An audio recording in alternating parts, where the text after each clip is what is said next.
Yeah, we can definitely go ahead and get started. We've already got some people in the room. So with that, you guys, GM, everyone. Thank you so much for coming to the first on-chain gaming space of 2023.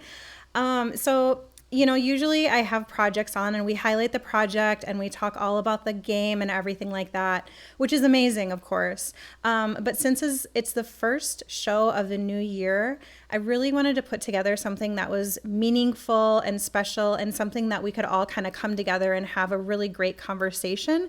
So I figured, what a better way than to invite projects who I've had up in the last year and really get your opinions on the past in 2022, what happened, the present, what is currently going on, or, on the cusp of 2022 and 2023.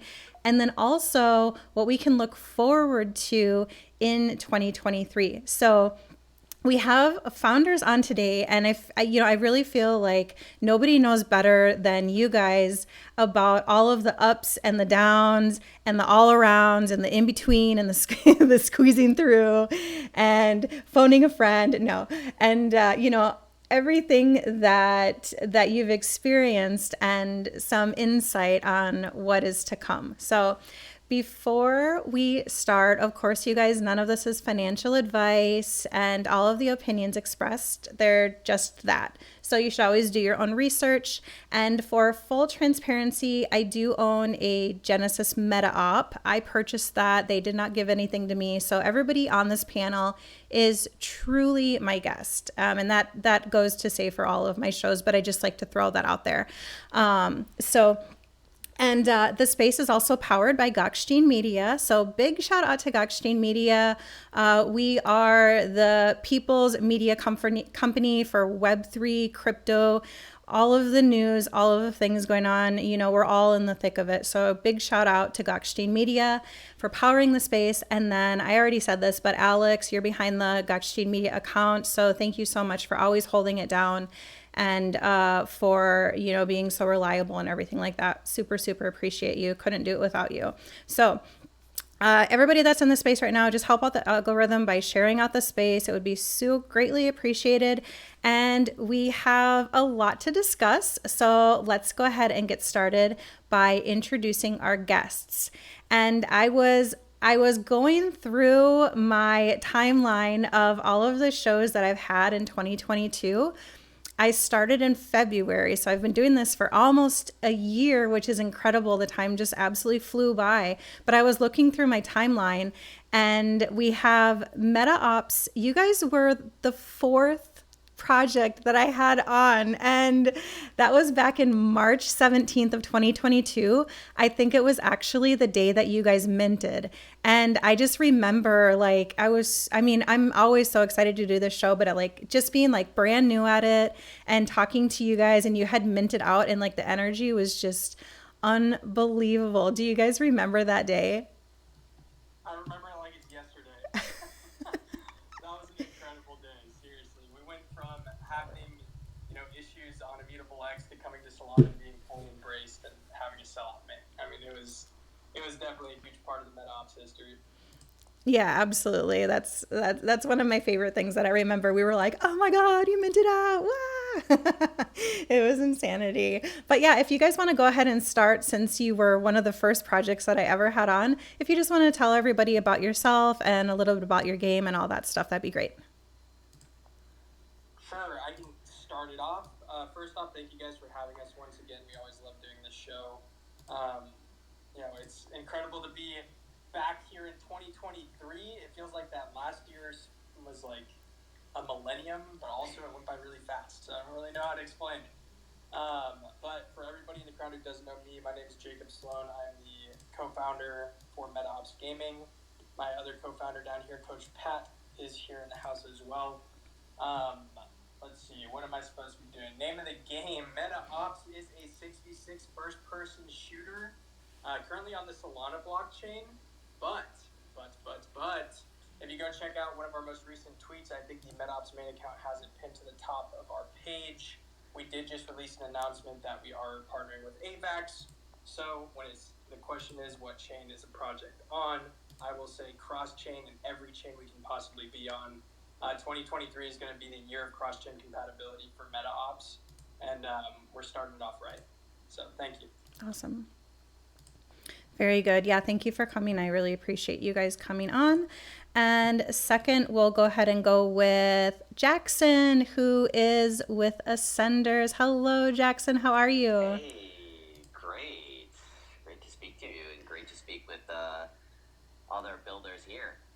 Yeah, absolutely. This is amazing. I know that there's a lot of shows where we have panels and everything like that, and you guys get to connect. But this is really special because you've all been on my show, so I love that, and I love the fact that hopefully you guys can make some friends here, and we can all go into 2023 strong with some new partnerships and friendships. So with that, Jackson, do you want to go ahead and tell us about yourself, your role, and about Ascenders?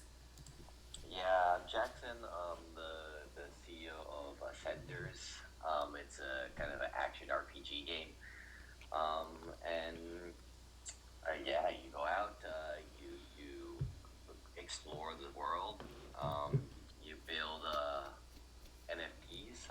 You build actually items, swords, weapons. And you go out and you try to conquer the world, fight and survive.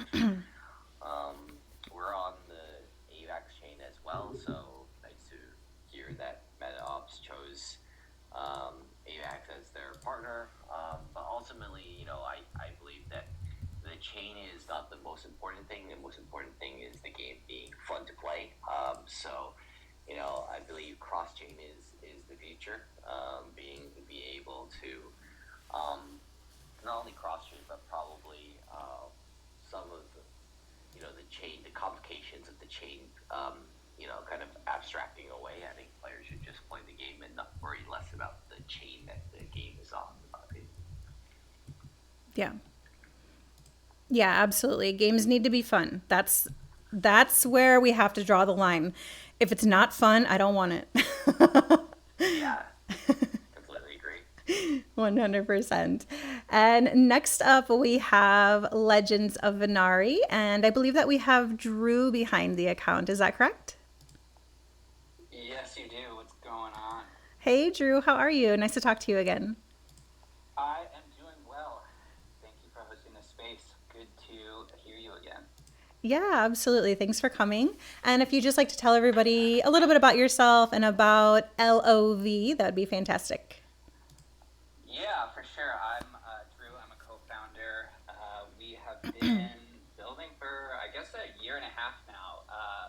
We minted out last, not December, but December 21. Um, kind of like at the height of the play to earn hype cycle. We launched a mini game immediately after late that December, so that's been live for about a year.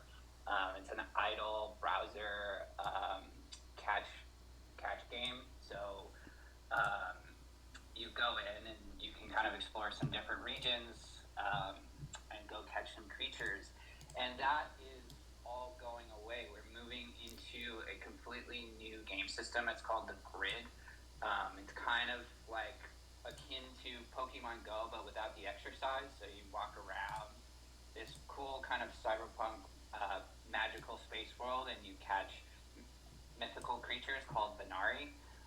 And that's going to be rolled out in phases over the course of this year. So it's going to start with a new catch system that's based on an auto battler. So you can go around and catch Venari. You also have, if you've been playing the game loop already, the old game loop, the idle browser catch game, you'll be able to use a roster of Venari to help you catch new Venari. We'll then be rolling out raids, which will be our first sort of battling. And then following that, we will be launching our territory. So this is sort of like our play on land. It's not something you buy up front, it's something you can earn in game. That will likely be a PvP-based system that will roll out later this year.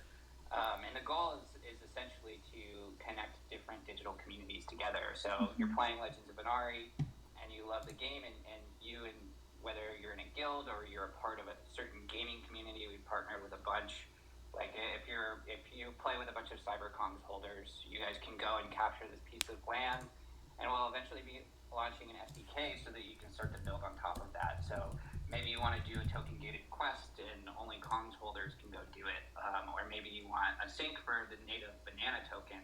You can put that inside of our game. So it's kind of it's in our mind empowering user generated content, but it's also allowing different digital communities to come together through the lens of Legends of Inari. And at the forefront of that is really casual, simplistic gameplay loop that should be super fun to play. And that's going to be released in phases over the next month and a half. And we're going to iterate on it to make sure that it's really fun, because it's kind of going to be the core of what our game is all about. Nice. The other big thing that we have that's coming is all of our passes are moving to our new avatar system. So these will be avatars with rerollable traits. And then that's going to be the first part that's going to be 2D. So you'll be able to do a monthly quest line that gives you a reroll so that you can customize your avatar so it fits your in-game identity. You'll also be able to use our in-game resource to level it up. And then eventually that's going to move into another game system, which will be a 3D avatar that you can actually play, and with something that we're doing that we think is pretty novel, which is avatar NFT account linking. So you can choose to link your entire account to your NFT dynamic avatar itself. So all of your player progression, all of your achievements, all of your Minari can all be tied to the actual avatar NFT to give players complete and total ownership. Wow. Damn, you guys have a lot going on. That's amazing. We learned a lot last year. Yeah, absolutely. Yeah, and we'll get into some of that as we'll stick with the the past, present, and future of Onchain Gaming. We'll definitely get into some of the questions that we have. We did have a couple other projects join as well, you guys. So I wanted to give a shout out to you guys, and if you want to give yourself an introduction real quick as well, and then we'll get into some of the the meat and potatoes that we have on the list today as far as the questions to get into. So first I'll go ahead and say hello to Undead Blocks. And who do we have behind the account today? This is Kyle, one of the co-founders and director of business development and partnerships, and I mop the floors and sweep and clean the urinals and do all kinds of stuff around here. I appreciate you letting us come up. Undead Blocks, we're a first-person shooter, kill zombies, earn crypto, have fun, just dropped our multiplayer. Come out and check us out. 100% free to play. It's the biggest thing we want. Everybody to come out and play, have fun. All you need is an email, verify that you're not a bot. That's it. We run tournament structures. Going to be doing some more cool things coming up in 2023. Going to be seeing us on mobile. Might also see our sequel come out here at the end of the year. Got a lot of things planned out for the year. But appreciate everybody coming out. Appreciate you giving us the time. Hey, absolutely. Yeah, it's nice to talk to you again, Kyle. Thank you for coming up. I appreciate you. And next we'll say hello to Mick.com. Hey, what's up? How's it going? Hey, what's up, everybody? And yeah, thanks for pulling me up. Kyle told me all about his gaming spaces, and I was like, oh shit, I definitely gotta jump into that one. But I'm David 10X, head of community development over here at Mech.com, and I don't clean the urinals, but I do the Twitter spaces. What we're doing over here, we're a browser-based interactive experience, and you're going to be able to basically make your own game. That's the highlight of it. Our own gaming engine basically lets us put in these different set parameters, any type of game, any type of gaming asset, a lot more down the line that we're going to be dropping this year. But I'm all about what Kyle was talking about: fun games, actual games, and something that I wanted to say, like the title, Past, Present, and Future of Onchain Gaming. I mean, the past was bullshit, and the present is the future. Like, all of us up here, we've been through one hell of a year, guys. Like, literally, the beginning of the year was Ponzi-nomics. Everything went to hell, and, like, whoever is left up here, like, we're the big dogs of Web3 right now. Like, I'm looking at all these games, and what's going to happen this year in 2023? Legends are going to be minted. And, like, a lot of people up here are going to be on the winning side of that. Yes. Absolutely. I am 100% in agreement with you. 2023 is going to be absolutely amazing. I really feel like this is the year that we might see a lot of crossover. I know it because there's so many good things that are being built right now. You guys are all kicking ass. So, absolutely. I'm so excited. I wish I had a crystal ball, but we'll just kind of have to wait and wait and see. And let's see here. We also have Altera up on the stage. Hello, friend. How's it going? Hey, Erica, thanks for pulling me up. Yeah, I kind of like David. I got the message from my friends here, and I had to come jump in wherever my friends are. I had to come jump in and hang out with these guys. And as soon as I saw the space with everybody on here, I was like, oh, this is gonna be a freaking awesome space. No, we're Altera. My name's Michael. I'm the founder of Altera. I'm at Something Squared Studios, and we're excited to be here. Altera is an action style MMORPG being built and the blockchain and what we focus on and what I tell everybody all the time is like we're a Web 2 focused game that uses and utilizes Web 3 technology. Our main focus is to help benefit and grow and mass adoption of Web 2 gamers into this space, and that's why we partnered with a lot of these great games that are on this panel right now, and kind of created, almost a gaming alliance with these partners to usher in what 2023 will be as far as the bull run for Web3 and gaming. We think is going to be the center of that bull run. So we're excited to be here. Like I said, Altera, it's an ambitious game of what we're building. If you want to think about what it would be like, is if you could cross over, mix, Legend of Zelda, Breath of the Wild, and the Shadow of Mordor, you'd be getting close to what we're building. But we're super excited to be here, and thanks for having us out. Yeah.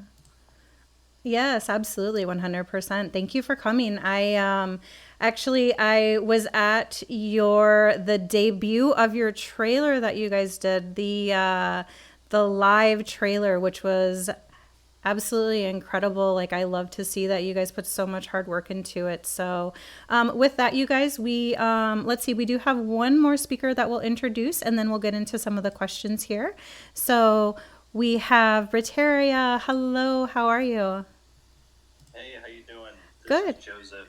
I'm the CEO behind Britaria, and we're an MMORPG similar to Altera, kind of inspired by games like RuneScape, Ultima Online, and yeah, happy to be here. Thanks for pulling me up. Yeah, absolutely. Thank you for coming. Holy shit, you guys, look at this panel. This is fucking crazy. Look at all these amazing projects, you guys. Like, let's fucking go. I am so happy that all of you are here to join us. We are going to get into the questions in 1 second, but before we do that, you guys, anybody who is listening, go ahead and retweet out the room, because I can guarantee you that this is going to be an amazing conversation. And we want to get more people in here, because we obviously, the whole point of my show and why I do this is to highlight all of the amazing projects that are building on the blockchain and to get the word out about Onchain Gaming. There are quite a few content creators. We all try to do our best, but the more that we pull together, the more that we get people in here, they're going to realize that, holy shit, projects are building some amazing things right now. So we definitely want to put the spotlight on the people that are up here and get more people on the space. So with that, you guys, okay, so the first question that I'm going to go with is, going back. So we're obviously going to start with the past. So, and since there are a lot of people on the panel, if you guys just kind of want to raise your hands, that would be amazing. What do you wish you had known when you first started your project versus now? All right, mech.com, go ahead. All right, well, I'm just going to think on the fly. It's a force of habit to immediately raise my hand when someone asks a question. But one of the things that, me personally, like I started in this space before I got involved with mech.com. I mean, I wish I actually knew the term Ponzinomics and had to spot it. That's one thing that I really, really wish that I knew. But, I mean, in terms of our game, something that was actually a big issue in the beginning was going based off of what was popular at the time without looking too far into the future. Something that we were, big on, even like Kyle and Trey from Mech, they talked to a lot of the guys from those other games, Axie, Pegaxie, Cyball, a lot of the ones where breeding and that unlimited inflationary token kind of messed things up. And, at the time, it seemed like a good idea. Everybody's like, hey, yeah, breeding, make a bunch of NFTs, and we're going to solve world hunger over here. But, it didn't really work out like that. So learning from that, now we got this whole panel of experts, data scientists, and really look into the data. That's something that we learned. Looking at the data and being able to plan for minimum 6 months ahead is something that a lot of companies really need to focus on. Yeah.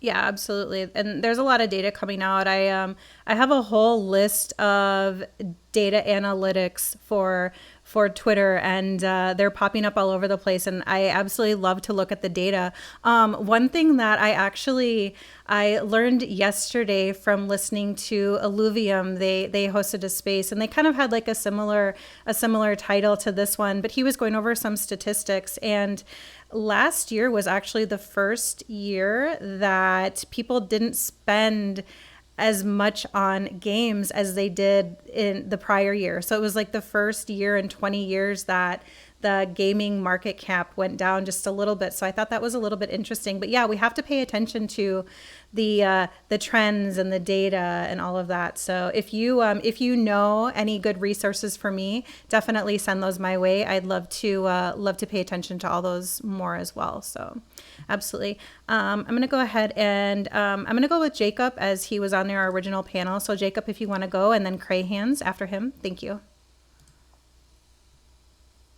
Cray Hands, I promise I won't steal any of the words out of your mouth. So one thing that I wish I knew, I guess really going back, is when it comes to like the business development side of running a whole project and running these, collaborative kind of events with each other, is, the difference between a partnership and a collaborator, right? Whenever you're first starting out the project, you're trying to partner with everybody you possibly can, and that can come to, mistakes being made. Just as a kind of example, early on when we're like, pre-release of development, we're talking to people about the idea of the project. We had so many people want to, get in bed with us per se, and we were a little overwhelmed at that point. So a lot of times we were quick to say yes, and we should have, tapered off a little bit, done some further due diligence. Due diligence is key when you're finding a partner, let me tell you. Nothing bad came out of any of those kind of quick decisions early on, thank goodness. But definitely wish I knew that back then. Yeah, 100%. Absolutely. And Cray Hands, hello and welcome. Hey, how's it going? Very nice to meet everybody here. I'm not sure what chains everyone is building on and stuff, but I know that Onchain Gaming has kind of like the same, struggles across the board. Like, I think we all sit in these groups and say games have to be fun first, So I'm with you guys, and I agree 100% on so much like what you guys have to say. To answer that question, though, about the past, like what I wish I would have known, somebody did steal the words out of my mouth. It was about the Ponzinomics, right? Like, I wish I would have known that stuff. And somebody asked the question so eloquently one day, they were like, where does the money come from? And I think that simple ass question should actually be what drives everybody in this space. And I encourage everyone out here to create SaaS business models for whatever they're doing that genuinely create money before you do any of this rev share type stuff and turn your projects into securities, So I look forward to hearing what you guys have to say. This is a great space. I love these panels, these hosts on this panel. Yeah, let's do it. Absolutely. Yeah, thank you for joining us. Absolutely. And let's see here. Legends of Inari, Jackson, do you guys have anything that you wanted to touch on as far as like what do you wish you had known when you first started versus now?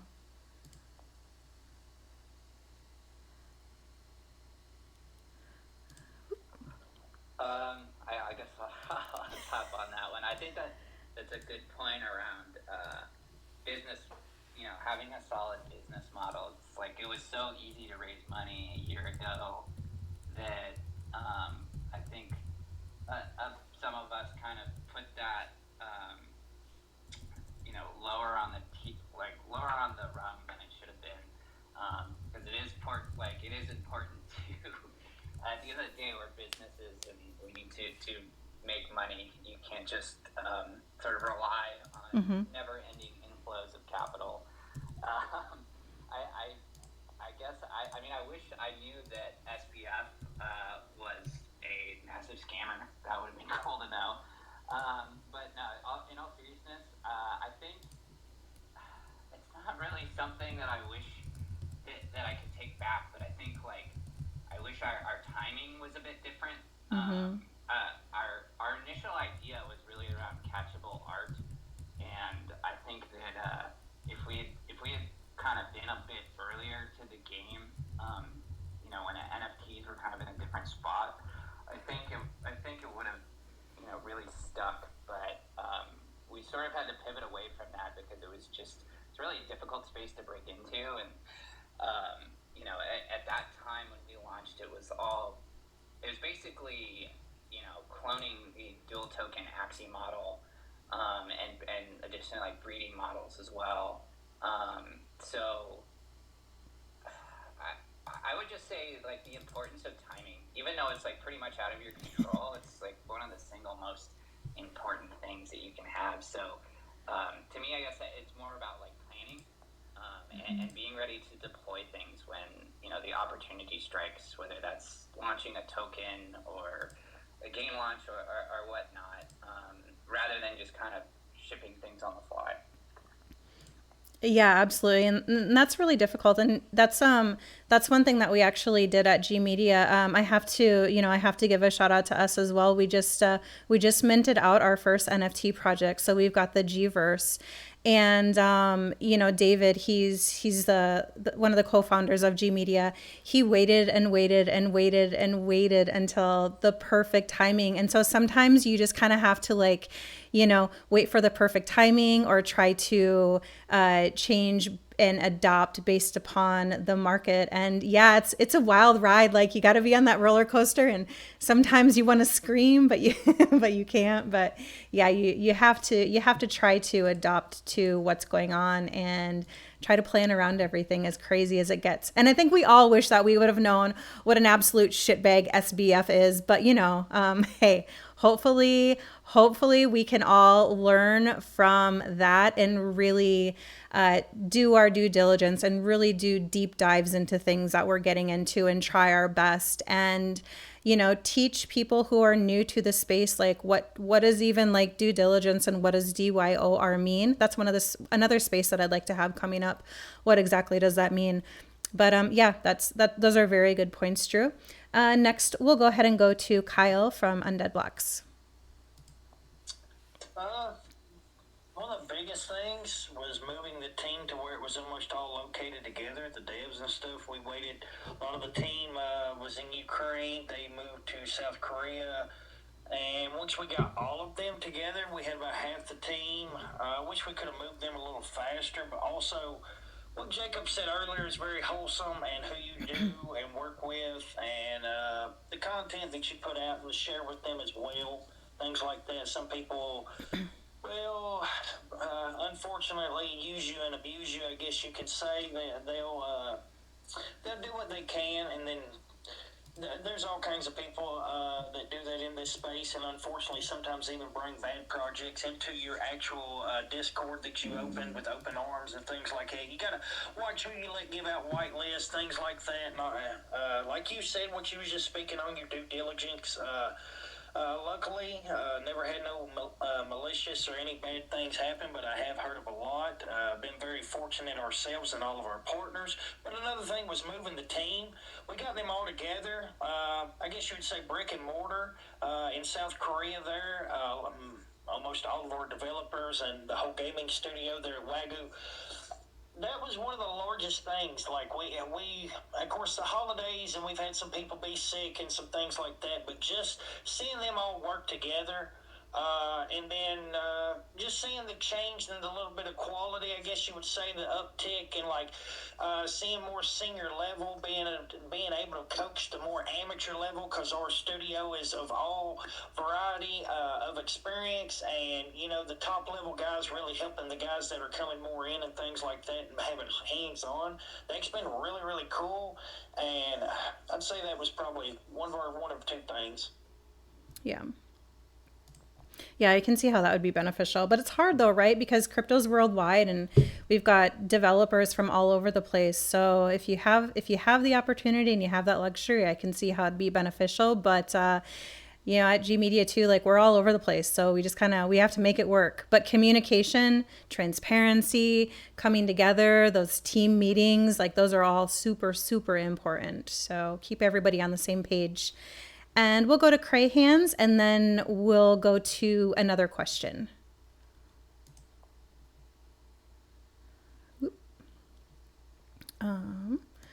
Oh, you know what? I think that Cray might actually be getting rugged. I see. I think he's on the Solana phone. Yeah, he's stuck in the blockchain, you guys. Get him out.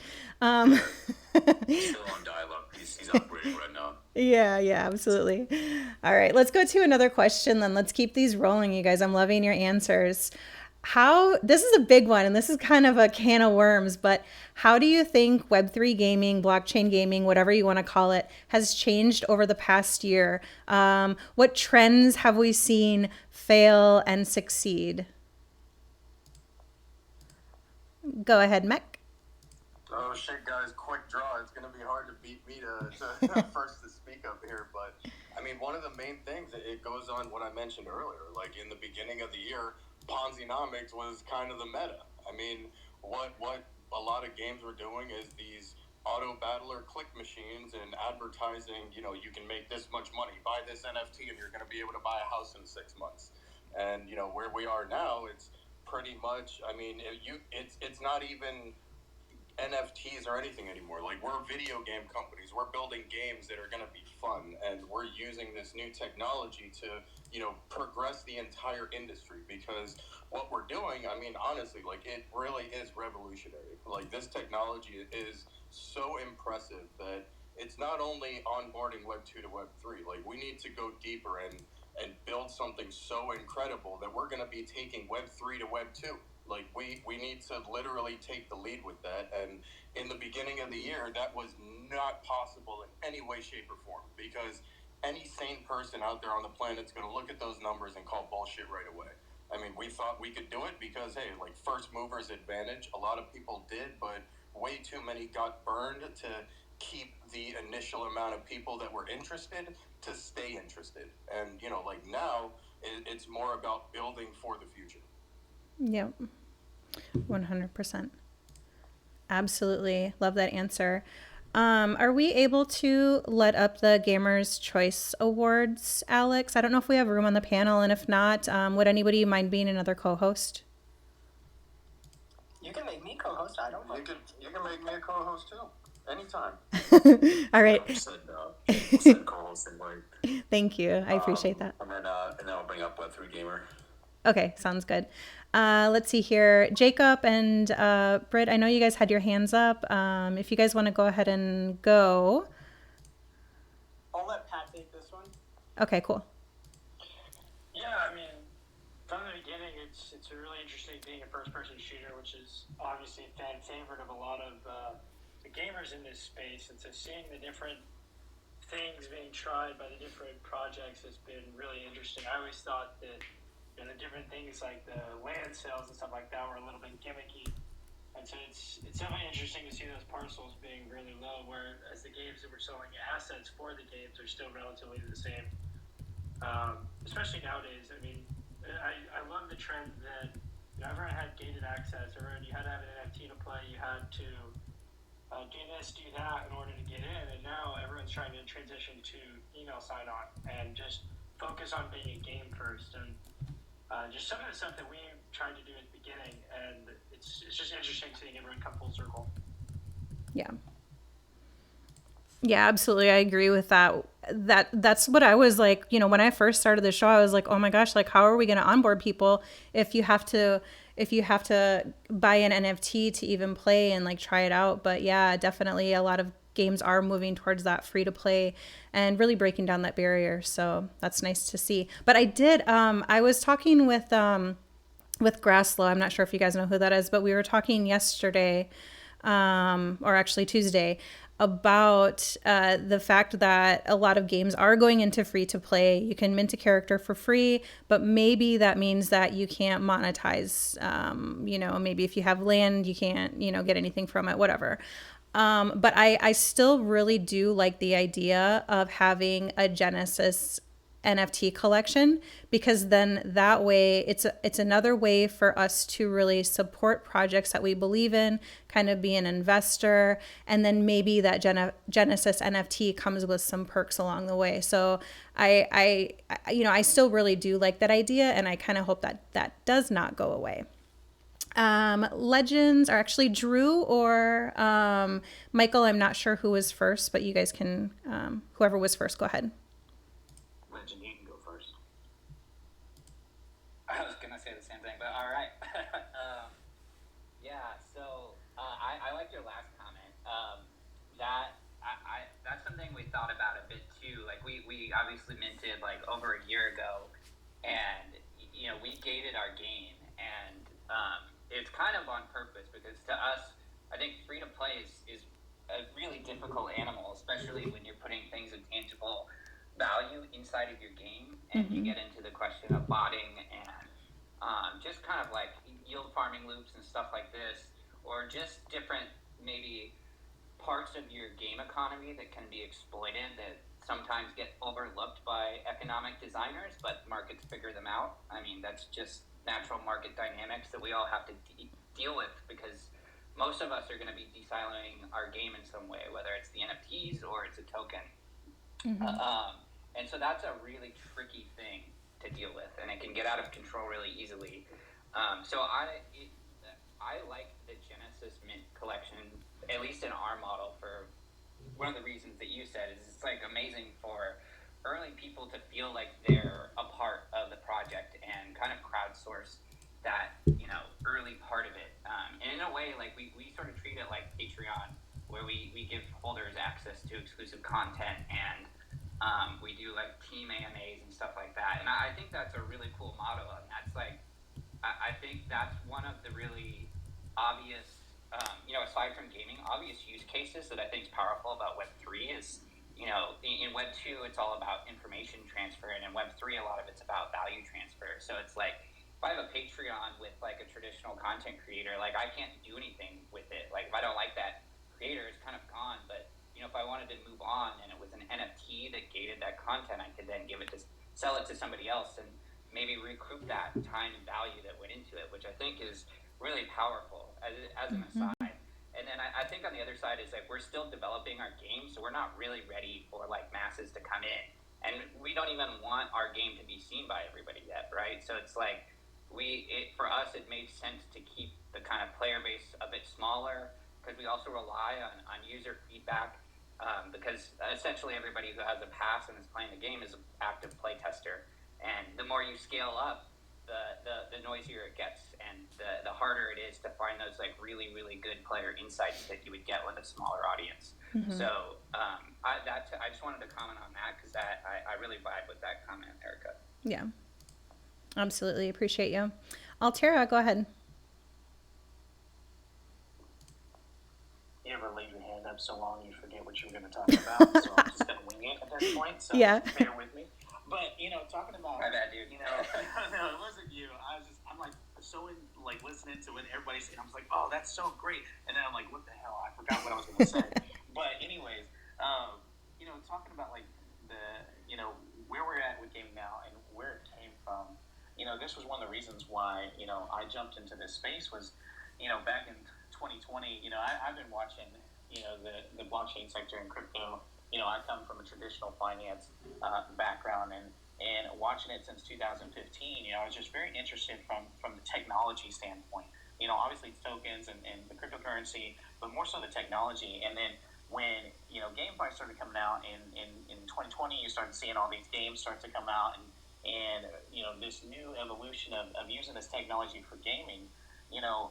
I got really excited because as a gamer, and I might date myself a little bit, but I grew up playing games. There's a few of us here are a little bit on the older end as far as gamers, but I remember playing games on dial-up. I was here before the internet came out. And what games actually look like. Okay, so I understand this, but what people don't realize is that we've been waiting in the gaming industry. We've been waiting for this kind of technology to come out, to be able to do stuff in games that we've always wanted as players, right? People think, oh, buying assets or something like that, this is something brand new. No, this has been going on for the last 20 plus years. Buying assets in game, on different back channels. We call it the gray market, right? But the thing is that it's not legal. It's not, or you get your accounts banned, or there's always shady stuff that happens, and they, so gamers want this kind of technology and this kind of integration with games, but it's never been done before, and this technology allows us to do this for the first time. And kind of honestly, where I got pissed off is where I saw these so-called games start coming out using this new technology and kind of innovating, and I just got pissed off. I was like, man, these are not games. Do not call yourself a game.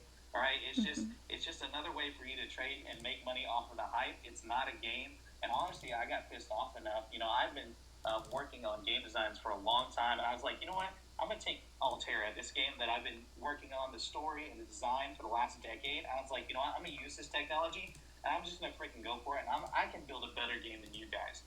And and that's when we kind of started. Now, hindsight, when we started was just an awful time to start, but I would not change it for anything. Because when we started, that's when the domino effect of all these companies, we finally found out that it was SBF at the core center of it that made all this kind of happen. And but building in a bear market was one of the best things for us, because we got to meet and connect with so many great projects and great people. We learned so much. We got our licks and our bruises throughout this year, but we've grown and learned so much that we are stronger because of it. And what we're going to be able to build with all these other builders this next year, this is what you're going to see is the true power of what Web3 can do in gaming, and what we're going to show the world. It's going to be incredible. Yeah. Absolutely. The bear market has been sort of a blessing in disguise. I 100% agree with you. I feel like the connections that I've made right now are, ones that are going to last. And with that, I'd like to just say hello real quick to Gamer's Choice. Hi, welcome. Hi, Eric. Thank you so much for bringing me up. Yeah, it's an honor. And this space has been awesome. I can't believe I've been missing these spaces all this time. You guys are crushing it. Yeah, where have you been? No, I'm just kidding. No, I know it's hard. I sometimes, unless I purposely go to people's pages, the algorithm, it kicks me out and I don't see their spaces, and then I see suggested spaces that I'm like, I don't know, no, I don't want this. Where's my favorite spaces? Where are my homies at? So I definitely appreciate you for coming. If you guys are not following Gamers Choice Awards, definitely give them a follow. They are doing a live in-person Web3 gaming award show in Miami on January 31st. So if you could all follow them and then also retweet some of their tweets just to get the word out. We just had the PokeStarter GG Game 3 Awards, and that went over amazing. And so that's another thing I'm really looking forward to is these award shows. And you guys are, going to be the first. So that's not something to take lightly. Definitely takes a lot of planning, a lot of hard work, coordination, and all of that. So kudos to y'all, and I'm excited.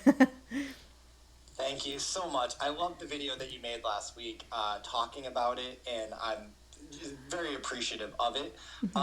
So shout out to you, and I really, really hope that you end up making the trip down to Miami, because I'd love to meet you in person.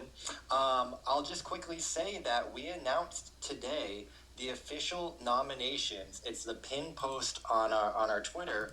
All the nominations for the 17 game categories have been announced. Shout out to all the games in this space, but special shout out to Undead Blocks, nominated for Game of the Year. I think first person shooter as well. Metaops, I see you. Congratulations on your nomination. Also nominated for best first person shooter. Legends of Inari, congratulations on your nomination. I think it's It's best casual game. There is a public vote available on the website web3gamer.com, gamer with a 3, where you guys can go vote on the award show right now. It's modeled after the Game Awards, the traditional gaming award show, where we have a panel. Erica is gracing us with her presence on the voting panel, and we're very honored to have you, Erica. Thank you for your work there. Where the panel votes for 90% of the weighting, and the public vote accounts for 10%. So shout out to Undead Blocks, Legends of Inari, Metaops. Go vote for them if you want to. Shout out to Kyle and David from Mech.com. We talked on Friday. I don't want to take over the space, but thank you so much for having me. Yeah, absolutely. Thank you for coming. Congratulations to the games that he listed. If you want to go ahead and pin some stuff to the Jumbotron, we need to get that Jumbotron full of stuff. We need to have all the channels people can scan through. So, and thanks for coming up.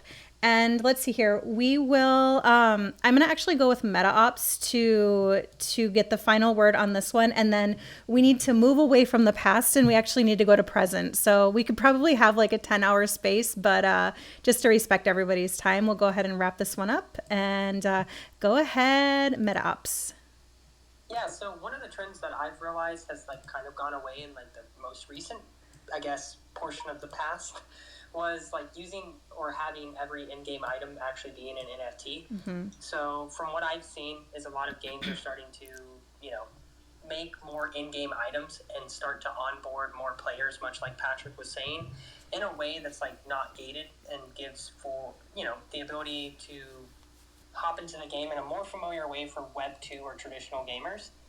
So like the benefit there, right, is just the traditional gamer really just doesn't like the words NFT, non-fungible token, and everything like that, because they're already a little bit familiar with the ownership of in-game items in the form of like CSGO and Dota. They provided gamers with items that they could own back in the day and resell on secondary markets. So to them, they can see the incorporation of blockchain being a little bit of a scam, just due to the fact that it's been done without it before. So with that, getting rid of like the intimidation factor, or basically providing them with like the ability to interact with the game without having to physically interact with the blockchain, is another thing that I've seen kind of disappear. And it's a good way, and it's going to start onboarding the masses, because when we talk about Web 3, that's like hundreds of thousands of gamers, right? When we talk about Web 2, that's hundreds of millions of players. So at that point, if we can just do something that would get them to be onboarded in like a more secure and, I would say, easy way for them, they're not going to be intimidated, and it's just going to grow the space tremendously. Mm-hmm. But yeah, that was just the input I wanted to provide. Thanks for allowing me. Yeah, absolutely. No worries. I was in a space one time, actually. Shout out to Jess, one of my Web3 besties down there.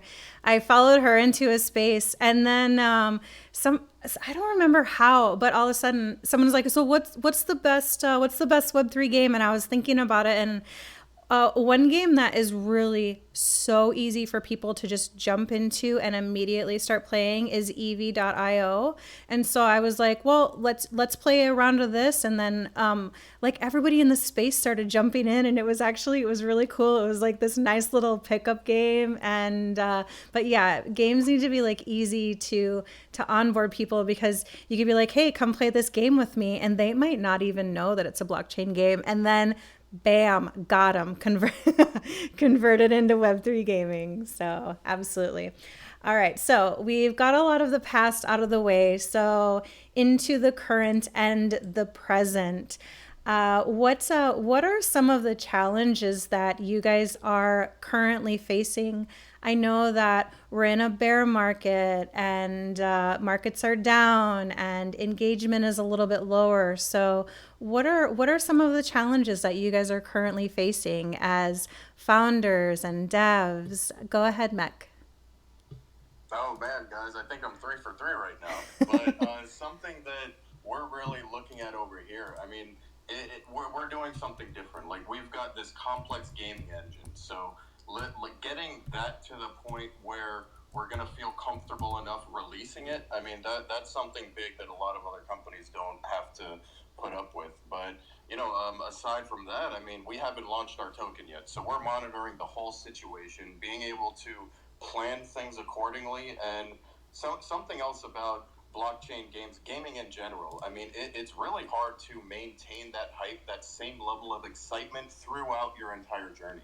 I mean, we've gone through a lot of phases throughout the year, and that's something that we're actually looking at, being able to plan everything accordingly so it's not those extreme ups and downs and you're riding the waves. It's a lot better to have that steady stream and just have everybody with good attitudes and good vibes throughout the whole, throughout this whole journey. Putting out release dates is actually something that hurt us in the past, and I know a lot of other games that, not just the blockchain industry, not just NFTs and everything, I mean, tech in general, like, it's really hard to hit those dates because there's a lot of unexpected issues, a lot of technical problems that arise, and, you need to have that team that can adapt. And, we've got one of those. I know a lot of other companies out here have that. So that's something else. I mean, being able to set the dates, stick to them, and have our internal schedule, we're meeting what we need to do, and then also being able to keep the community informed along the way. Like, it's a fine line, and it's a balance that, it's going to get easier this year. A lot of other games are doing things right, and, that's something that we're going to see more of, I think. Yeah. Yes, absolutely. Agree with you. Jacob, go ahead. Do you mind repeating the question for me, Erica? Yeah, absolutely. What are some of the challenges that you currently face? Great question. Altera, Michael, I don't need you laughing at me, okay? All right, it's been a long day. So, some of the challenges that, we currently face with the current market, obviously, is, user engagement. And, luckily, especially for a lot of alpha stage games or even beta stage games, where it is closed for a specific reason, right? We can't have everybody coming into our alpha and, glitching out the entire game. Even with that being said, it's still amazing what we can do when we run like community events and stuff, right? So as long as you give the community the opportunity to show up, they will. But you just got to keep your foot on the gas pedal and continue to provide those opportunities for them. So I say it is a lot more challenging to get that user engagement right now, but we are doing a pretty good job of tackling that issue. And as long as we continue to work together, all these games on this panel, most of them I'm very, very familiar with. I think we'll be okay. Yeah, absolutely. I love that. Cray, I am sorry, I did not see your hand up. It's probably turning purple and about ready to fall off. Go ahead.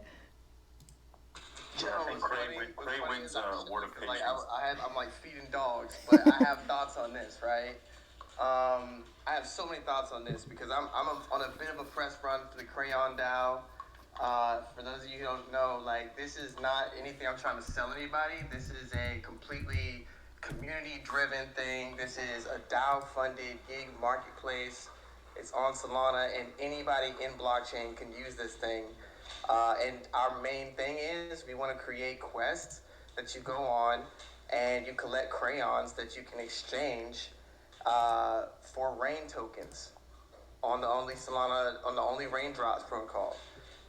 The reason we want to do that is because with the rain tokens you can build Hey, player item contracts. Cray, I'm sorry, but we're gonna stick to the questions because we have a limited amount of time. Let me get to it, actually. So the point of this whole thing is transparency, which I think is going to be our biggest obstacle. Everyone on blockchain needs to be thinking about how to make their projects much more like transparent in how they're gonna function.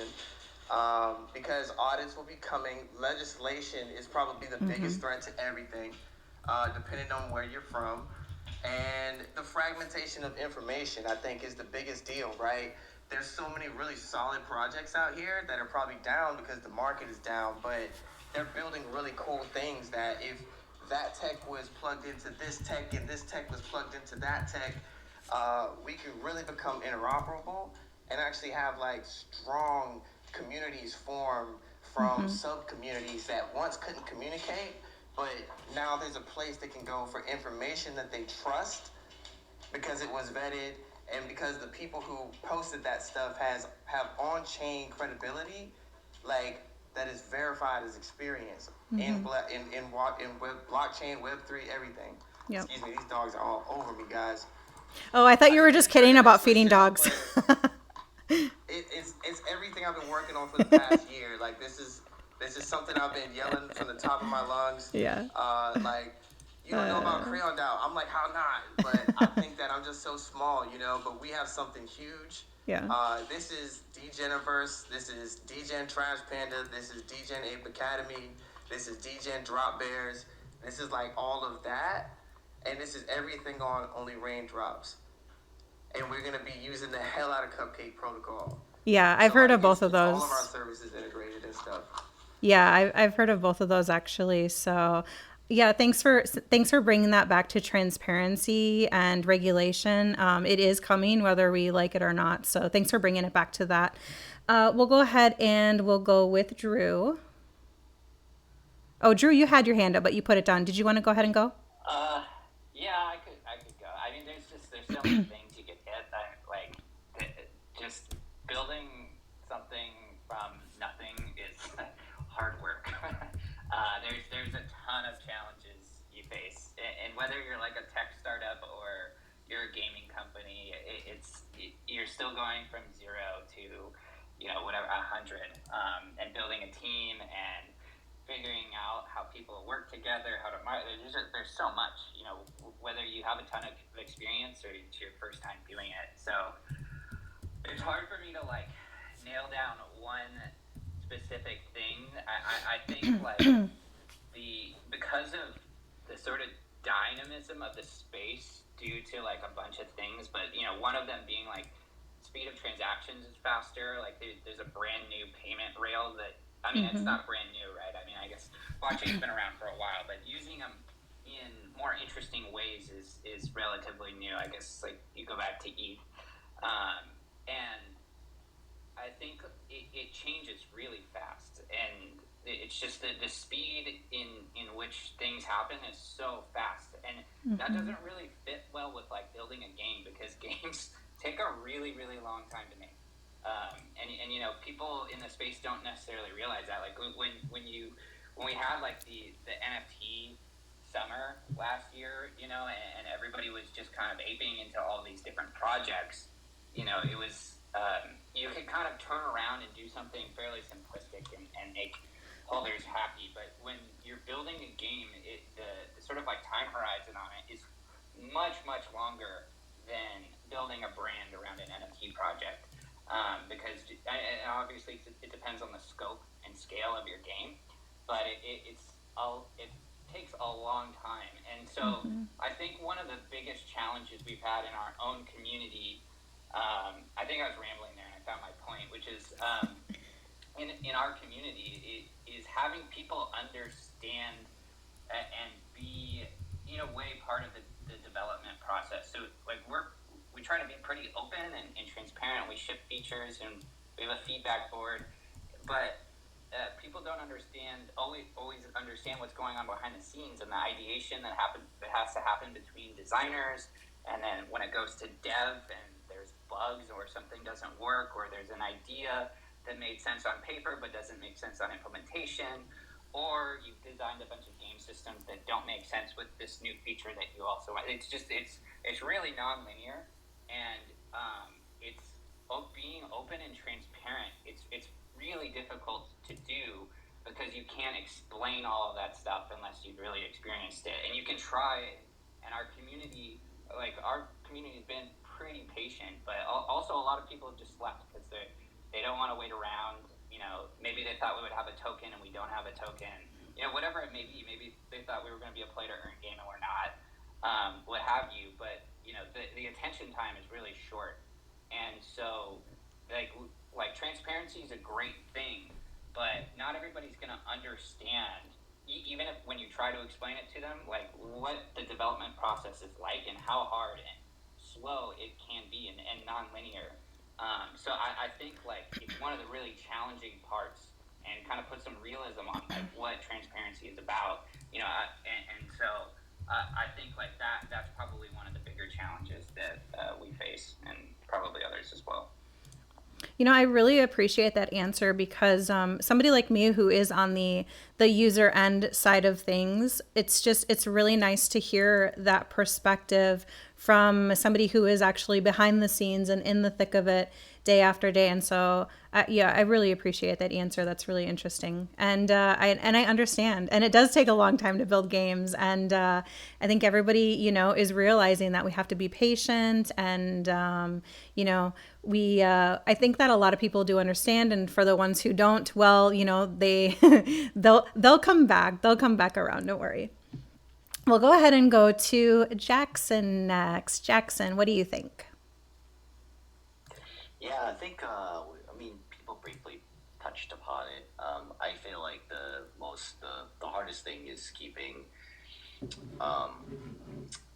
people interested and excited about your project or whatever product you're pushing out. This is probably the hardest thing to do, especially when, as previously people mentioned before, the life cycle of building a game is quite long. That's first of all. Second of all is like I think last year and the year before, people are excited to buy your NFT or buy your token or buy whatever. Because not maybe because they're excited about the project, but probably excited because of financial speculation. So the hardest thing to do during this bear market is keeping people interested in whatever you're building, and then the flip side of this is that the people who are sticking by your community, thick and thin, depending on bear market, are the true believers. So this is really a way to suss that out. Whereas in the bull market, it was very difficult to suss that out because everyone was interested and everyone is active in Discord and they're talking every day. But at this moment, some people just left the scene or take a big vacation out. So I think that's the hardest thing as creators is to get people excited about what you're doing and what you're building. And of course, as timing is very important, but and that's what's really different about Web 2 and Web 3 games is if you build an awesome product, you can just release it in Steam sale and have it keep going. Whereas in crypto, it's one more layer of difficulties. Like you built it while it's the right time to release it, so it's been almost like listing a company on the stock exchange. But really you were selling NFT assets. These are game characters or something like that. It shouldn't be that. It shouldn't be the case where timing really matters. But in reality, there is that element to it. So that's what's challenging about Web3 building Web3 games in a bear market, in my opinion. Absolutely. Mech.com, we'll go ahead and we'll go to you, and then we'll wrap up the present and we will jump into the future. Yeah, thanks. I mean, there's something else that I wanted to mention. I heard somebody touch on the topic of regulations, and I actually think that's something that a lot of games, with the forward thinking that the leaders have, that's actually what we're looking forward to. I mean, having that clear set of rules to actually know what we can abide by, know what we have to do, that's something that's needed for the big players to get into the industry. It will never happen. You're never going to see Blizzard get involved until they know the rules they have to follow. And that's something that really makes me respect the hell out of pretty much all of the speakers up here. I mean, playing by the rules, when you're in an industry like this, that's really hard. There's a lot of temptation out there, and more temptation than a single guy will get in Las Vegas. So, like, being able to stick to, your beliefs, stick to your guns, and not cross those lines, I mean, that's something else that's really going to set everybody up for the future. Yep. Love that answer. Yeah, it's hard for the big ones to get in. I did see that Square Enix they released something the other day. They said that they have blockchain games in production, which I don't know if any of you guys know which ones they have, but then that they're super bullish on blockchain technology. There was an article released. They would make their own blockchain if they did anything. We know Square Enix guys. Come on, they would do their own blockchain if they did something like this. They're so weird with that. They've been working on it. We've known. Yeah. Go ahead, Icy. Yeah, I saw no, I actually covered the article, the news on Web3 Gamer. It's called Symbiogenesis. It's got some really cool branding. There's not much revealed about it. It's literally just the name and like the logo. But they said coming spring of 2023. It seemed like it was probably going to be, I don't know, an NFT mint to start. Very few information, but super bullish on them getting into the space. That's incredible. Yeah, absolutely. Well, send me that information. I'll check it out. All right, you guys, who's ready to jump into the future? All right, let's go ahead and let's start with this one. This is one thing that I really am curious about, and this comes up a lot actually. So what does the Web3 gaming and the blockchain gaming space need to improve on in order for it to remain on a trajectory for success? 4 for 4, guys, come on. I mean, look, what we really need to do, I mean, it goes back to what I mentioned earlier, like regulations and everybody following the rules and nobody trying to do the same thing that those games of the past did that kind of put everybody in the hole. I mean, you got to set an example. Like all of us up here, honestly, whether you believe it or not, we're some of the leaders in this space right now, and we need to push education out there to the community, because when you have an educated community, they go around and they tell their friends, they tell their family, and it's a trickle down effect. I mean, when you've got that core, when you've got that big foundation that we all have the potential to create within our communities, those are going to be the strongest ambassadors out there that you could hope for. Like when they really know what you're doing, when they believe in you, they're going to go out there and they're going to scream it from the top of the mountains. And like we all have the power up here to create tens of thousands of individuals who are, all for this entire industry. Mm-hmm. Absolutely. Let's go ahead and go to Britaria. So to me, I think we need to work on onboarding. Every time I see that you need to connect a wallet on a game, I cringe. I don't think we'll be able to get a mainstream Web3 success until we kind of hide the tech in the background. So I think that's something we should all be striving for to be successful. Yeah, absolutely. The easier it is to play, the easier it is to onboard 100%. Go ahead, Jacob. Yeah, so definitely echo what you said there, Britaria. A lot of it's going to have to do with onboarding, but also I did want to just take this opportunity to throw a quick shout out to the Web3 Gamer Choice Awards, because those kind of events are what bring in that mainstream media, what bring in those, I guess, standard gamers who are used to seeing those kind of events in the headlines, right? Mm-hmm. So a lot of this is going to be media exposure and kind of working together to not only just onboard easier, but get our names out there in a manner that people are used to. So that's all. Thank you. I appreciate that, sir. Thank you so much. Absolutely. Yeah, we need more of those. We did one for Gaussian Media the end of 2022, and it was a blast. Like it was a lot of hard work, but it was super fun, and I'm looking forward to doing more of them. So go ahead, Altera.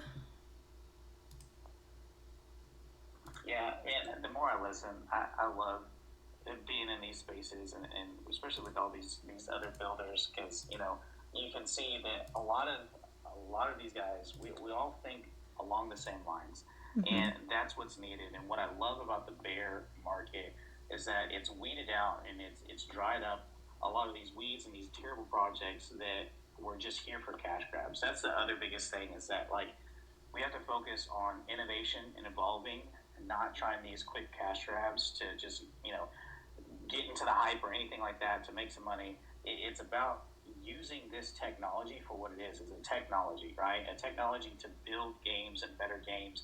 And I love people talking about building things for Web 2 users. I mean, they don't want to know about NFTs. They don't want to know about wallets. They want to know how to connect this or connect that. They want to play games, and they want to play games that have great utility, that give them a new immersive experience and a new perspective, right? And man, I love that, and I love these guys in these space, and what we're going to see this next year come out of this group is it's going to be incredible. It's the evolution of gaming. We're not replacing gaming. We're just using a new technology, and we're the first ones to actually use it in an actual gaming sense. I mean, you think about it, when the internet first came around, and we don't talk about. I mean, when's the last time you had a conversation about hypertext transfer protocol secure?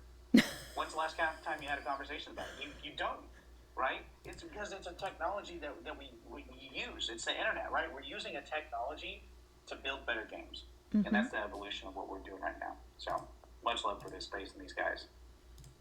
Absolutely. What's up, Alex? Just echoing the same stuff, that as a UX designer, I've seen the pain points people have with software. I see why they get generated like good emotions or bad emotions. Gaming is a little bit more nuanced because it's art, so you don't have to necessarily just be like research driven. But I like how, just to echo what you guys said, I think interoperability is going to be very bullish. And of course, obscurity. Like, we hear obscurity and we're like, wait, what do you mean obscurity? Well, like when I jump in a car, I don't need to be a mechanic to drive it, right? But imagine if we told, like, the old lady, well, take a look at the engine and appreciate what's the fluids that went in here and the tech and the tech and the tech. She'd be like, bruh, I just want to get from A to B. And that's the beauty, is like the customer journey, like the journey of the gamer. So it really comes back to, like, I used to watch a lot of Angry Joe videos, shout out Angry Joe, because I remember when he ripped apart Fable 3, he's like, is it fun to play or is it a boring chore? That's what it comes down to at the end of the day, the basics. So I like how Bertaria was talking about that. Jacob, I think you were saying that afterwards. Hidden behind obscurity. And does it necessarily need to be on chain, this transaction? Does the item have to be on the blockchain? And I don't know who was saying that, but someone said, I cringe anytime I see Connect Wallet. Yeah, like, same with me. I see Connect Wallet, I'm like, bro, I'm out of here. Like, I'm gone, dude. Because, like, there's certain things that, like, generate, like, here's the reality, is that, like, we're not at a state. The fact that seasoned veterans are still getting hacked, are still doing transactions where their heart rate is racing and they're looking a million times to make sure what they've copied is okay, and their clipboard hasn't been hacked, and this hasn't happened, and is, we're not there yet, right? It's going to take a lot of time. I don't know who was mentioned about Blizzard, how, like, they're waiting, right? They want other projects to, like, martyr themselves and wait for clarity. So I think generating positive emotions, hiding the tech behind obscurity, interoperability, not overwhelming the user, just kind of going to the grassroots of making fun games, and then kind of hiding that tech, occulting the tech, is going to play a pivotal role. Someone mentioned CSGO. Oh yeah, like, I remember getting the skins in CSGO, and I got this, like, karambit knife, and then I sold it on the Steam marketplace, and I was like, yeah, like, those are kind of like NFTs before I even knew about crypto. This was like 2013 or something, right? So often we have to always come back to that question of why. Like, is this even necessary? Do we need to do this? I think the more we can think about that, I always believe the mantra, you can make half a cake, not a half-baked cake.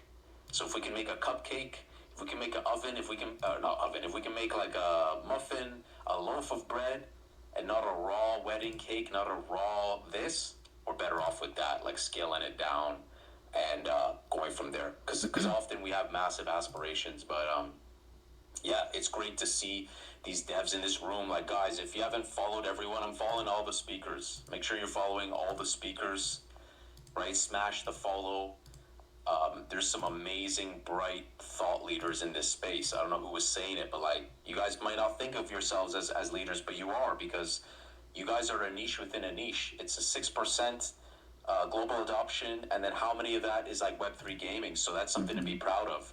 And so you guys are leaders in this space, and we're gonna have some trials and tribulations, but yeah, I just wanted to chime in from like a UX perspective.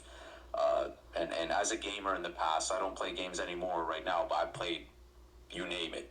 You name as many games as possible.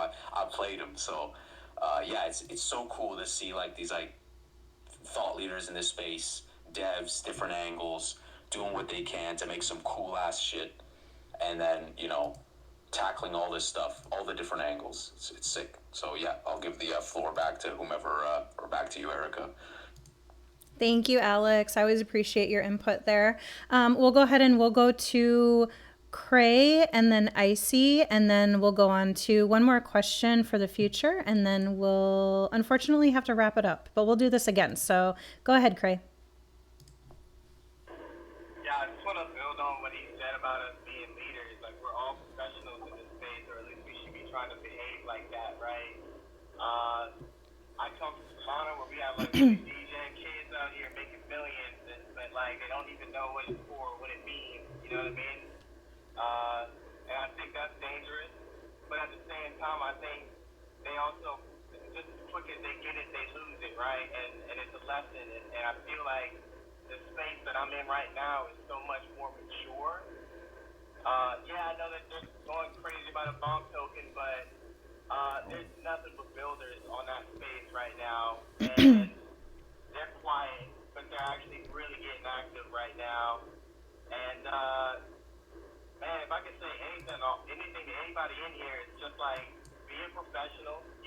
Have fun though. You guys are spending inordinate amounts of time on here. You know what I'm talking about? Like, some of you are 12 to 12.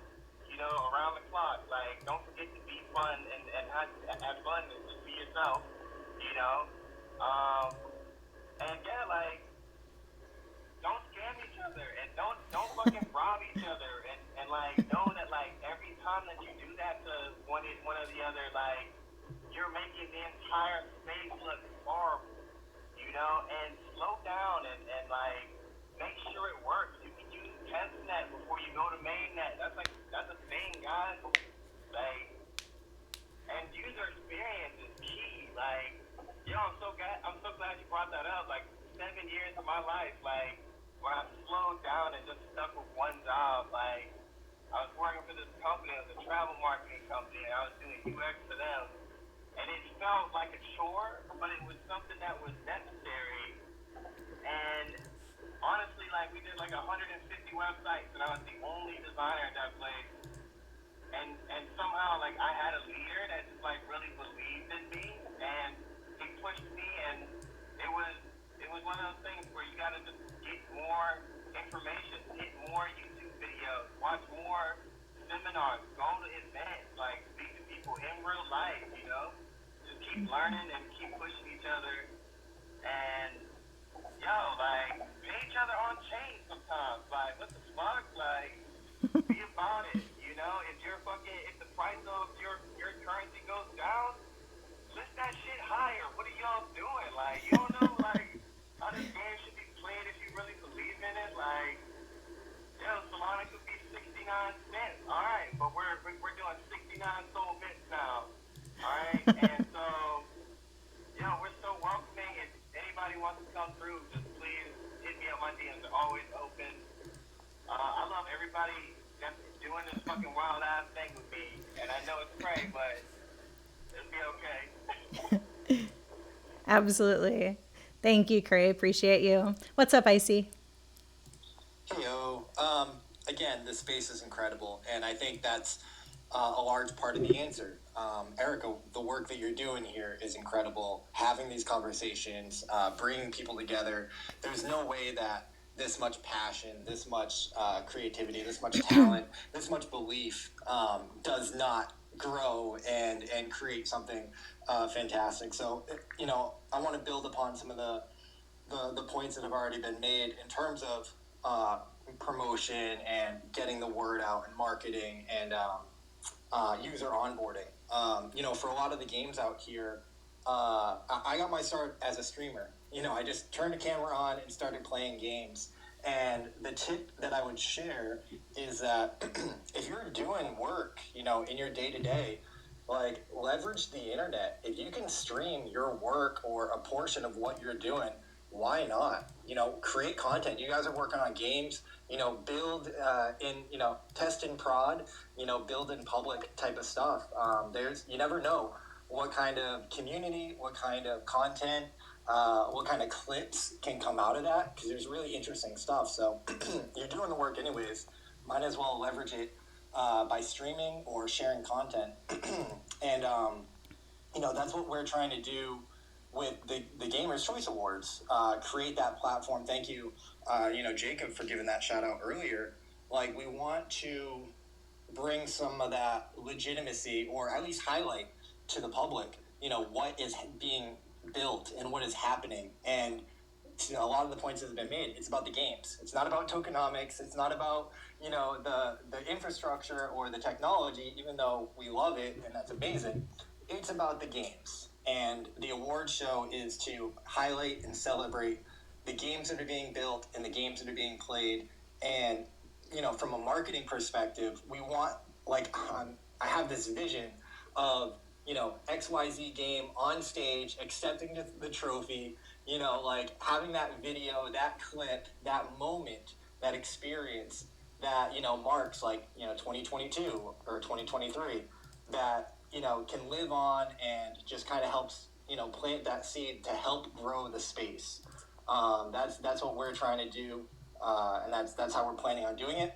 And the last piece that's a part of that is, if you guys are familiar with the Game Awards, their really successful formula, and I've talked about this a lot, is pairing the excitement of the nominations with exciting gameplay, trailers, announcements, world premieres. So we are trying to incorporate that as much as possible. Shrapnel will be debuting something at the show. I can leak some alpha for you guys. Metalcore will be debuting some never-before-seen footage at the show. So I know I've talked to Undead Blocks and some other games. It's an open platform. We're trying to create a platform to showcase your work. So that's not like you don't have to pay to be a part of it or anything like that. If you want to DM me, let me know. We've got a couple weeks to try and get you guys involved. And we just want to put on the best show possible, because I can't build a game. I'm not smart enough or talented enough to build a game. I'll leave that to you guys and, rock on. But I can throw a dope event. So that's what we're doing to help grow the space. That's awesome. I love that. That's actually one of my favorite parts of the award shows is the sneak peeks of what is coming out. I am all for that. Absolutely love that. Thank you, Icy, for what you guys are doing. So yeah, hopefully you guys are all following him and you can connect with him and we can just continue to network. So we are about out of time. I was going to ask one more question about the future, but we'll do another space again. We'll do a little bit of a recap. And, I don't want to just be like, okay, we walked over the bridge, now we're done. You guys know that I really like to keep in contact with you guys, check up on you guys, see what you've got going on and all of that. So we'll definitely do more of these, maybe quarterly or something like that, I think. Because I've really enjoyed this space, you guys. It's really I can't think of a better way to start out the year than doing a space like this. So yeah, we'll definitely do more. One thing that we'll do is I'd like to just go around the panel and just ask you guys, what are your goals for 2023? If you want to touch on a little bit of where you see blockchain gaming at the end of 2023, go ahead. I'm going to start with the original panel members that we have. I'm not sure whoever wants to go first, Drew, Jacob, Coach, or Jackson. We'll start with those four, and then whoever else wants to go ahead definitely can. Looks like Drew, did you have your hand up first, or did Jacob? Well, we'll go with Drew. I think Jacob did. Okay. Okay. Go ahead. Okay, wait. So I actually got to pop off, but the question is the last question. Where is blockchain going to be at the end of 2023? Yeah, you can kind of do like a little bit of that if you want. Just because we're running out of time, and I that's a question I really wanted to ask, but I didn't get a chance to. So if you have any of insight on that, go ahead. But also, like, just what are your goals? What can we see more of from you in 2023? I mean, okay. I'm pretty realistic, and I think that last year was a really tough year. So I'm not really sure. I'm bullish on people who are building real stuff. I'm bullish on people who are innovating using blockchain tech. I'm bullish on people who don't need to tell everybody that they're building something with blockchain, but they're doing it anyways. I think it's just really hard to say. We're in a really, really tough spot, I think, from a macro level, from kind of like a mainstream sort of cultural stigma level. It's really tough to say where the next year is going to be. I think for us, it's just building the best product. If it makes sense, we'll do traditional go-to-market and scale up and do the things that traditional game companies do. But really, it's about building a proven product that people want to play and utilizing blockchain assets in ways that elevate game experience rather than take away from it. So I think for us, it's just we've thought about a lot of things. We learned a lot last year.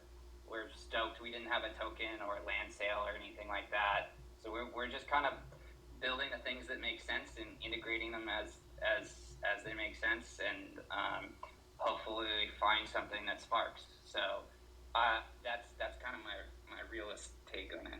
And thanks for hosting this space. All y'all are amazing. Glad I got up here and got to speak with all of you guys. Appreciate it. Oh, absolutely. Absolutely. Thank you so much, Drew. Really appreciate you coming on. And we'll go with Metaops next. Sweet. So, for me, first off, thank you guys for hosting this. It's been fantastic.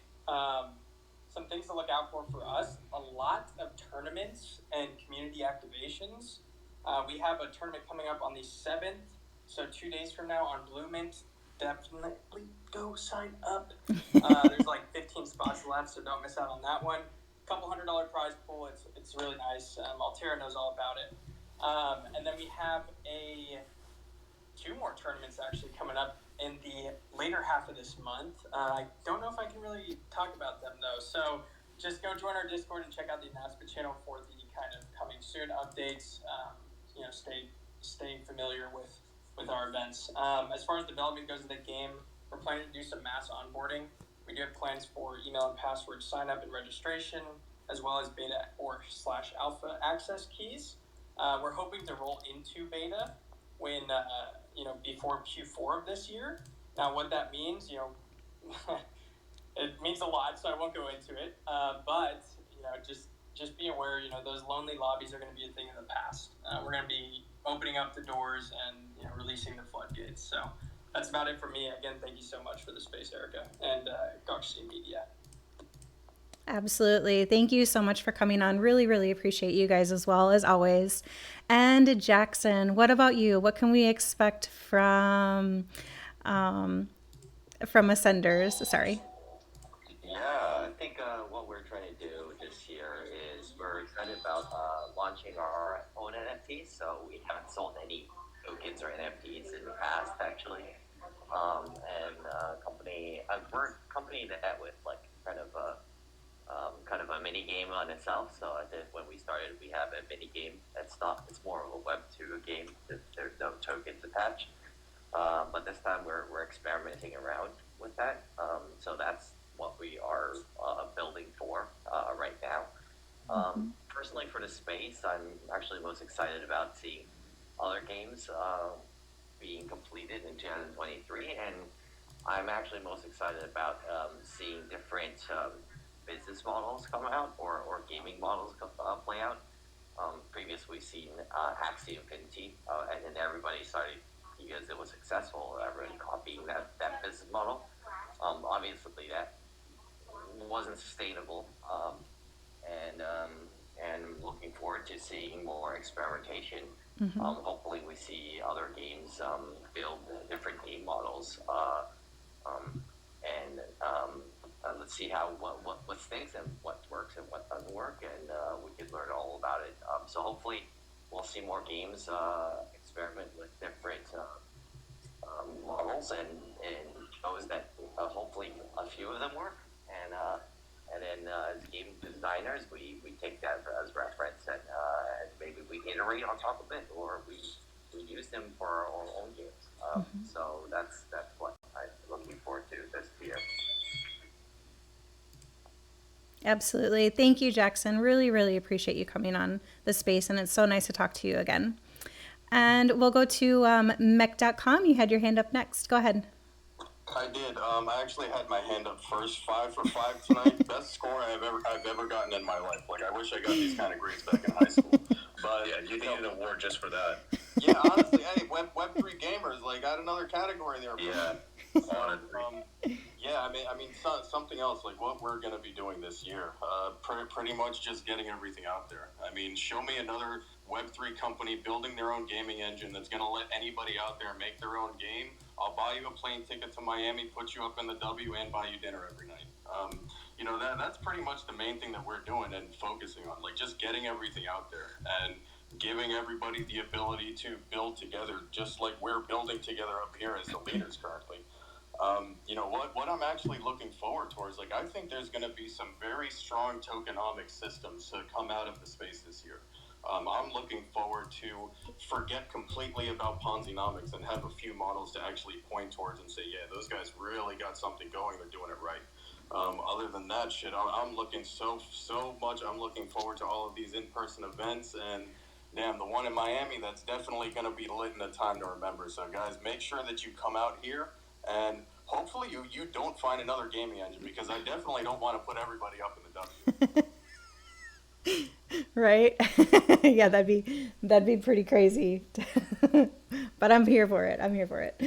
All right, we'll go next to Altera. It was Altera. Yeah, Altera then. Yep. So what we'll see from us and what are we expecting this year? We're really excited about 2023. You know, we've been working in the background all of 2022, watching and waiting, and a lot's happened in 2022. But, you know, 2023 we're super excited for. It's the year of gaming, is what we're saying, right? For us, you know, we're fixing to be releasing our first NFT drop, our guild memberships looking at the end of the month, beginning of February. But what we're really focused on is branding and doing real world events. And we have an events company tied to our company, and we are putting on some massive events this year, really catering to Web2 audiences.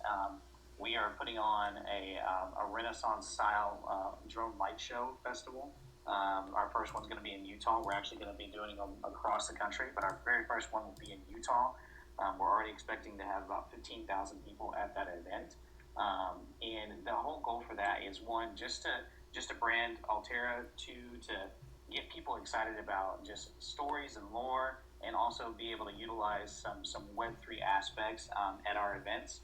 And we're also going to be doing an esports gaming tournament later this year as well. So those are kind of the things that we're looking forward to. And honestly, we're just looking forward to build with all of our partners here. We've kind of been in the background building a gaming alliance with a lot of these guys. We're super excited to kind of be announcing what we're going to be doing with everybody here in the coming months. So Awesome. And thank you again for having us on. I really do appreciate it.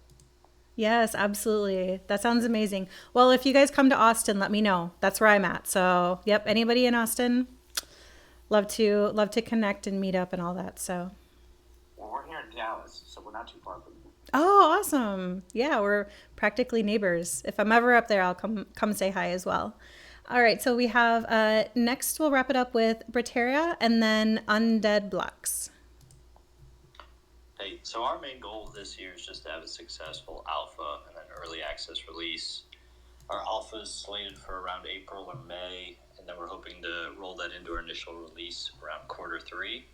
So if you want to learn more about Britaria, I'd suggest diving into our website or our Discord.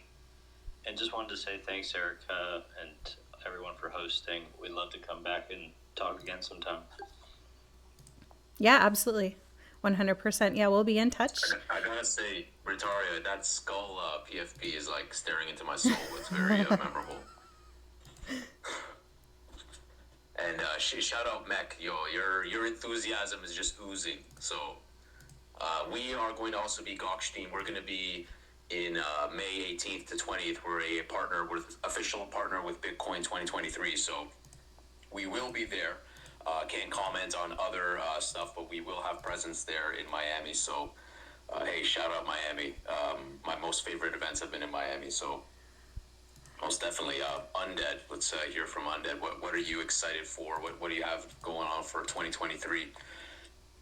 Well, rolling into your conversation, we'll be in Miami at the end of this month doing some really cool things and at the Gamer Awards and possibly hanging out with David there from Make.com and some other people. But us, we're going to be dropping our game 100% live. Expect us to be on mobile, on Google and Apple here in Q1 is what we're hoping to get it done. Don't choke me if not. We got a big Medium article that might be coming out tomorrow that's going to detail some more things. Can't drop too much alpha because I get in trouble here, but going to be seeing more live tournaments, in-person tournaments like our Nashville tournament that we had with Altera that they come out and sponsored and really come out and promoted with a bunch of other projects. Going to be doing like a gaming tour.